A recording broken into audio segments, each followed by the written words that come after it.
Hey everyone, welcome to the Real Talk with Ben podcast, and I'm so happy you decided to join me today. If you are new, my name's Ben, as the title of the podcast says, but I'm super excited you decided to join us.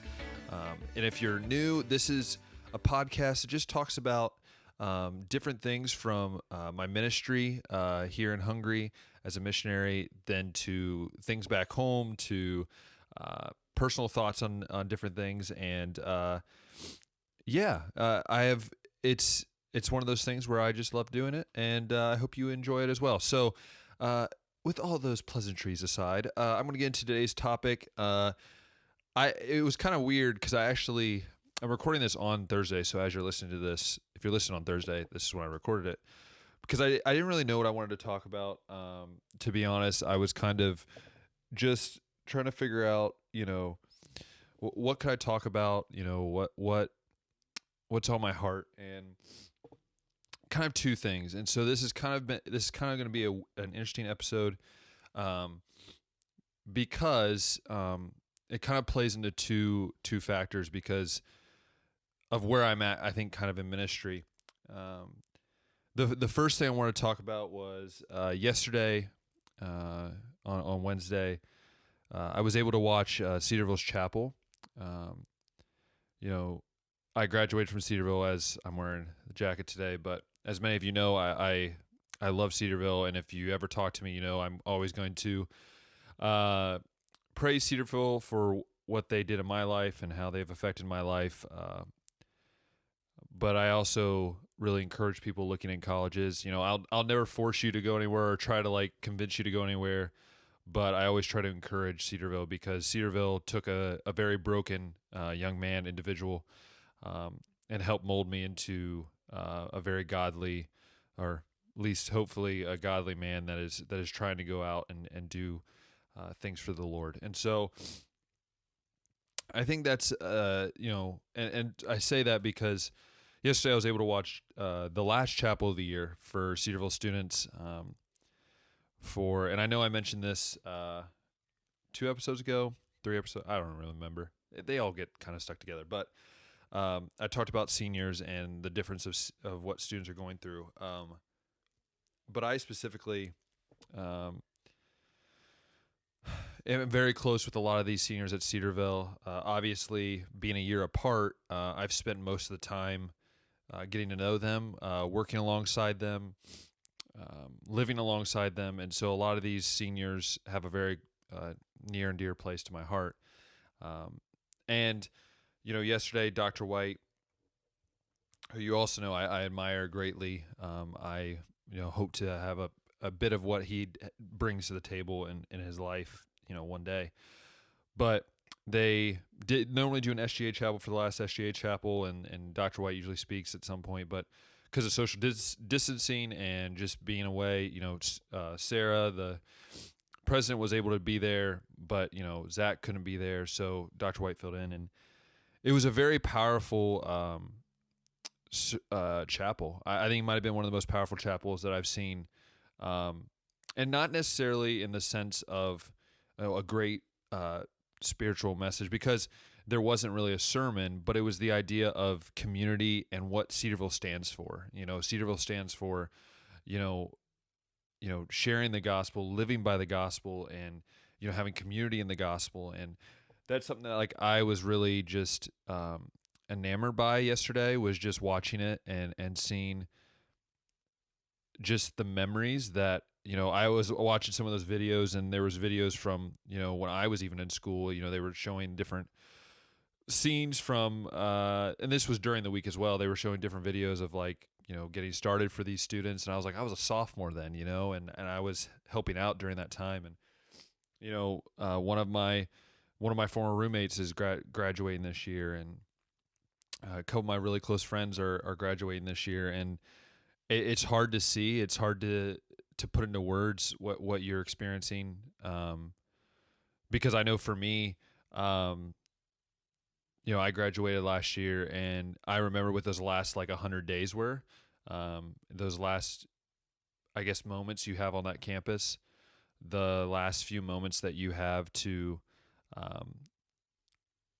spend time with those friends that you don't know when you're going to see, and that's something that I don't think understood until after I graduated, because you know some of my best friends I have not seen since graduation, and it's been hard sometimes because you've put 4 years worth of building relationships and friendships, and just to kind of see those kind of come to the end of at least when you're in the same area. I know it's tough, and I can't imagine what seniors are right now going through, of just having to look at their year a little different. Looking at their year and going, we spent almost 1,000 days on campus. We talk about Cedarville spending 1,000 days from the time you enter to the time you leave, and for some of them, they only got to spend 855 or whatever. But I think there's more than that, and I think to see the message yesterday and to see all these students, sending videos in and encouraging, and seeing the memories, and I was even brought to tears. And I'm not even in the graduating class, but to see what Cedarville has done and the way they have helped their students, and the way they've still found ways to get students involved by doing different things. You see these goofy challenges, and you see these things that just, it's community, and you hear stories of sharing the gospel with students coming back home. And I just think it's, I guess I wanted to talk about it because I just know, like, I'm freshly off of graduating a year ago and having that graduation ceremony. And I remember being able to walk across the stage, and that your family's watching, the 4 years of hard work, the 4 years of grinding, per se, the 4 years of even tough times and good times. I can think of that all the time, of like the 4 years of so many ups and downs I had personally. It was surreal when you walk across there. You shake Dr. White's hand and you're like, I've done it. I've graduated. I've done something that, I always dreamed of. And to know that these students, these seniors, won't have that normal sense of graduation. They'll have like a special time, an alumni weekend, but it's not the same. A lot of these students, they're going to go out and get jobs, or trying to get jobs. And I think Dr. White brought up a good point, is some of these students were looking at a very fresh market of new jobs, and now they're looking at an economy that, some places are struggling to get jobs. And my heart goes out for them. My heart really, it's just really touching. It's hard to put into words. I've been talking occasionally with some of my friends that I know that are seniors, and just hearing like what they're going through, and the emotions and everything like that. It's kind of surreal. And I think many times I always wonder, at the end of the day, what does that mean for us? How do we look at this, and how do we look at it as not a disappointment, even though it is, but to look at it as a blessing, or looking at it a different way that maybe God wants to see it. And one of my friends had a very, very interesting point, and he said this. He said, I might have, because he was, he's graduating, and his job, he might not have that job now, just with everything going on.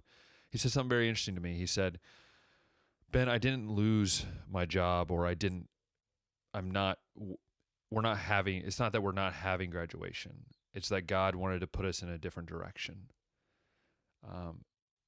That phrase right there, that hit me in the core. I don't know if I was in that situation, if I'd still feel the same thing. Part of me would think that maybe I would, but part of me also thinks that maybe I'd be frustrated because I don't get to walk across stage and have my accomplishments, stated or awarded. But I loved what he said, is that, God has changed our paths. God has opened up new doors. And he's right. I think so many times we were looking at this coronavirus, and I've said it a few times, but to hear it from a senior that is freshly going into this work world and is freshly graduating and has put all these years into hard work, and to then feel like it's just empty, to have that mindset, to have that idea of like, it's not about me, and that's something that I'll get into here later. That the second part of this episode I want to talk about. But yeah, and so I wanted to be encouragement to the seniors. To all college students, but especially the seniors. If you're listening we went to school together, especially at Cedarville, like, know I love you, know I care for you. I've been praying for you guys. I know this is tough for you. I know this is a different time. This is a unprecedented time of it's just different. But I know that God's going to do some amazing things with you. Some of you I've worked with for 2+ years. Some of you I've lived with for 2+ years. Some of you I've goofed around with for multiple years. And others I barely know you, but like, know that I think you guys are the right class to go through this. A lot of you that I've met have a great heart and a great mindset of glorifying God and of, sharing the gospel with those around you. And I can't wait to see what God does with you. And I hope to catch up when I get back to the States, in the next year plus, that when I get back, I'd love to catch up with you. And, you guys are this generation that can use this as a platform to share the gospel. You could talk about, hey, my senior year didn't happen or my senior year didn't finish the way I wanted it, but God's used this, or God's done this. And I think that's really, really incredible. So just know that you are loved. I know Dr. White said it yesterday, that you always have a home at Cedarville. Know that if you ever need anything too, I'm here.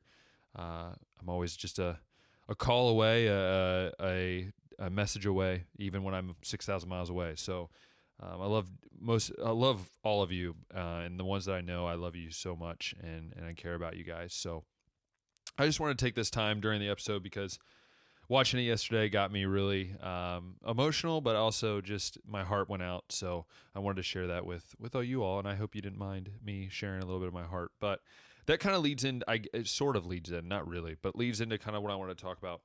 So I decided to do this, and this was off of me waking up this morning and just deciding this. But I decided to do kind of like a 50-day recap. What I mean by that is, like, every 50 days while I'm here, I want to do a little recap of what's going on and what God's been teaching me every 50 days, and whether that's on a podcast or just a separate video. I'll try to do it on a podcast, but it could end up being a video. It's interesting because I've been here. I have my journal here, so I'm kind of looking through as I'm reading this. But yeah, so I've been here about 50 days. I think this is 50 or 51, day 51. And so I really have enjoyed my time here.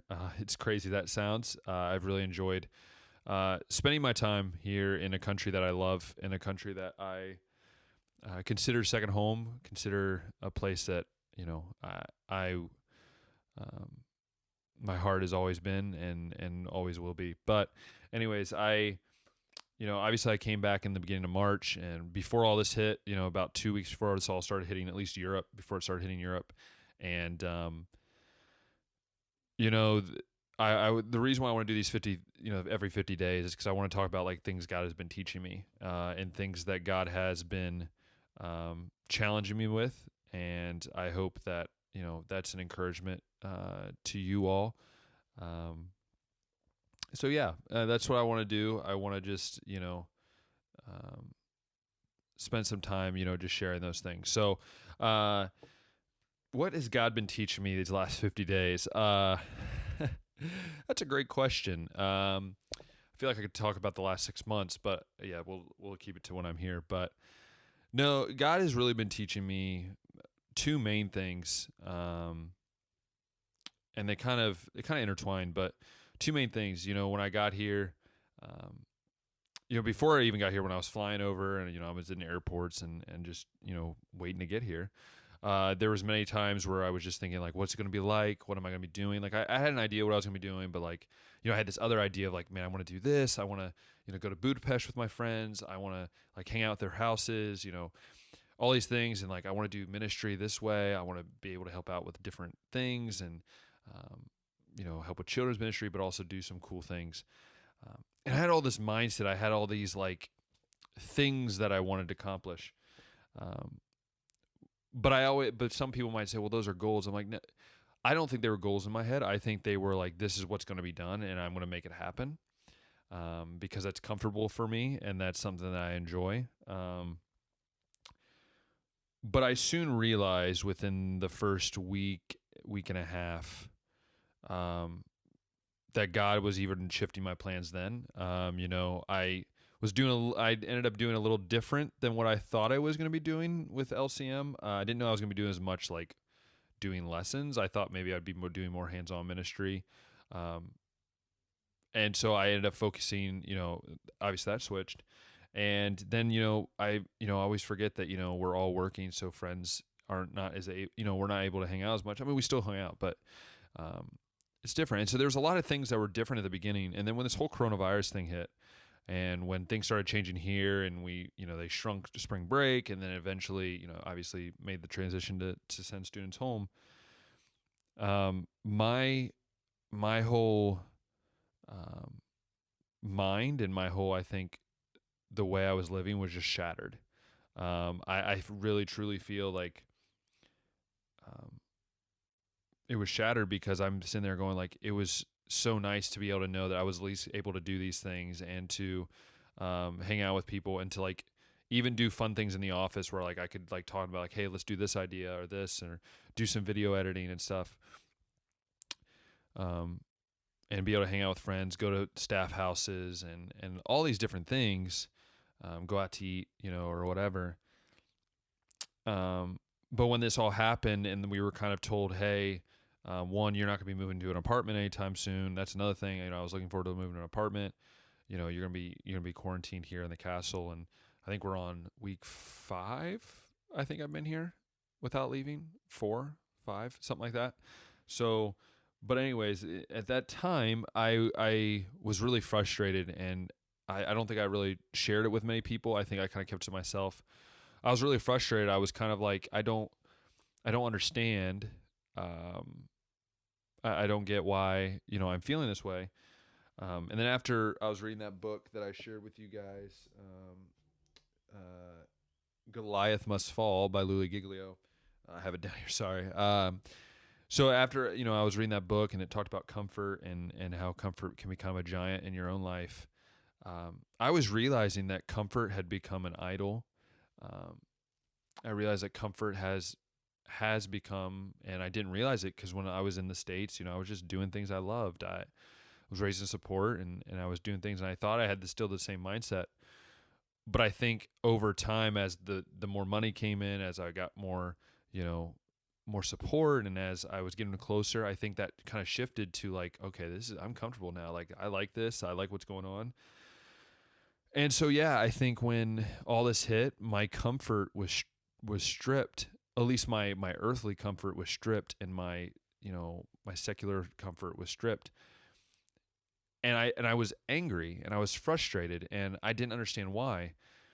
But after thinking about it, and after praying about it, I realized that like my comfort resided outside of what God is, of who God is, instead of with God. And that's something I've really learned, is that our comfort should reside with God and not with something else. And I think I've heard that multiple times over my life, but I never really applied it, because I don't think I had the right context to apply it until I, became a missionary and I'm over here. It really hit home that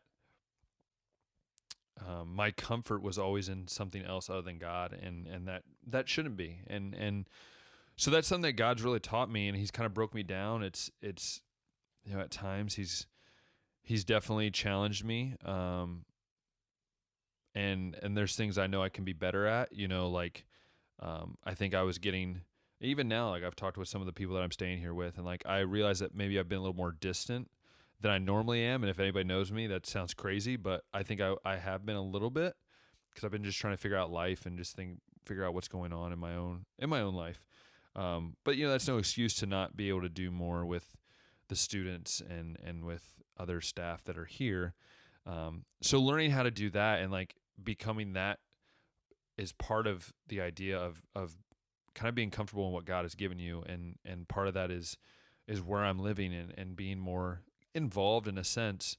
Not that I haven't tried. I think there's just times where I need to be on my own, but there's also times where I think I've avoided it.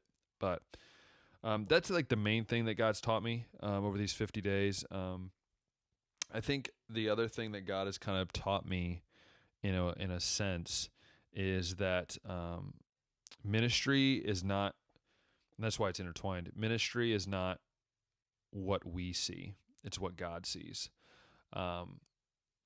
If you would have told me that when I started this and when I was getting ready to leave and hop on a plane, that I would within the first month be not working with LCM directly, that I would be leading a maintenance team, which is not necessarily my forte,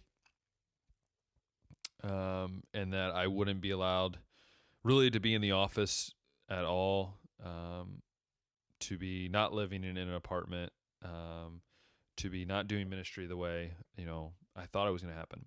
If you had told me all that, I wouldn't have believed you. I would have been like, well, it's going to happen. They've told me this. And I think that's what God was trying to tell me, is like, look, people can tell you all they want and what you're going to do, but I know what you should be doing. And it's been a really humbling experience, and it's been a really cool experience of like, I'm able to do, lead a Bible study every Sunday, and just, we started on Philippians. We haven't really got advanced very far, but a lot of the time it's just been praying and encouraging one another. And so that's kind of what's going on. I think, I think that has been something that I didn't realize I'd be doing, and mentoring and trying to just be an encourager to the students here, especially the guy students, and just trying to be that person. Something I did. I knew there was a chance I'd be doing that, but I didn't know it was gonna be this quick or this straightforward. But then also, the maintenance team. I always joke about, I guess I'm glad I was able to work on the farm when I was younger and learn about those things, because there's things we do that I'm glad I kind of get some ideas. And I even think of like Cedarville, going back to Cedarville, like working last summer with Cedarville was an amazing opportunity. It was an amazing opportunity because it taught me a lot about leadership and how to get the job done. And I've been able to apply a lot of those concepts to the maintenance team and trying, since all the maintenance guys aren't here and it's just the students, I'm able to try to apply those things until they, obviously get back and able to, take over the reins. So, just trying to do those things. And I can say that the one thing that I know God is continually teaching me is that ministry will change, but the same idea doesn't. Ministry might change, things might change, but the idea of sharing the gospel doesn't. And right now it's I have extra time to focus on trying to learn a little Hungarian, to just talking with people, to even calling back home and having that extra time to continue to minister to people back home and encourage people back home. And but even here, having that extra time to spend doing things that I normally don't get the chance to do, or I walk quite a bit now, which is something I normally didn't really do at home. But just spending time at night, walking a couple laps around the property and just thinking and processing and praying. And so, yeah. And I think, those are the things that, God has taught me in these first 50 days. And I still tell people it's kind of crazy. It's been 50 days. I was telling someone last night, I was FaceTiming, and it's crazy. Like the first 50 days have been kind of surreal. I still pinch myself thinking that I'm doing this, as a ministry, and I pray that I can continue to do this, and even whatever God has in store after this year. I've said that from the beginning, and I'll always say that. Whether that's doing ministry in the future, whether that's just teaching for a while or working for a company for a while, whatever happens, the ministry doesn't change. And I think that's what God's taught me is like, it doesn't matter where you are. It doesn't matter what you do. The ministry doesn't change. Just your circumstances do. And I think I never really put those two together. I probably have heard it millions of times, but I never put those two together until I've been here. And I basically have switched jobs left to right multiple times. And, but it's really cool. It's really cool to see how God is already kind of chipping away at the rough edges on Ben. And I hope he continues to do that. And I do still have a hope that, we'll have some summer camps or some sort of summer camps, and that we'll be able to have Bible school next year. And I said it can either be the weirdest 1-year missionary term I think anybody's experienced, or it can be just the most unique. But either way, it's still going to be a God's way, and I'm excited to be a part of it. So thanks for listening today. I really appreciate, you tuning in every week, and for you loyals that have been here from the beginning, thank you. Episode 30, it's a lot of episodes to listen to Ben Bowden talk, but so thank you so much. I'm really hoping, if you're listening to this, and I'm hoping on YouTube to release a couple more videos. I have a workday video that we did, I filmed it 2 weeks ago, but I hadn't really had the chance to edit it completely, so that'll be coming out. I think there's another fun video coming out here soon, and some stuff like that. So stay tuned on YouTube.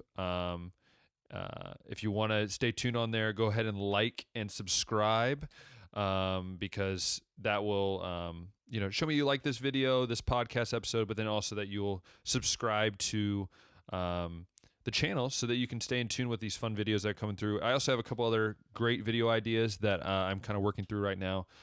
So hopefully I'll be able to get to those done and in a very reasonable fashion. So once again, thank you so much. And I want to just remind you that God is always there. God's always going to be there. He'll always help guide you through life. And for you seniors, know that you're loved. Know that God cares for you. Know that I care for you. And for everyone else out there, same thing. Know that God cares for you and that God loves you. And that I care for you. So just remember that God is faithful and you can trust him. And as always, we'll talk next time.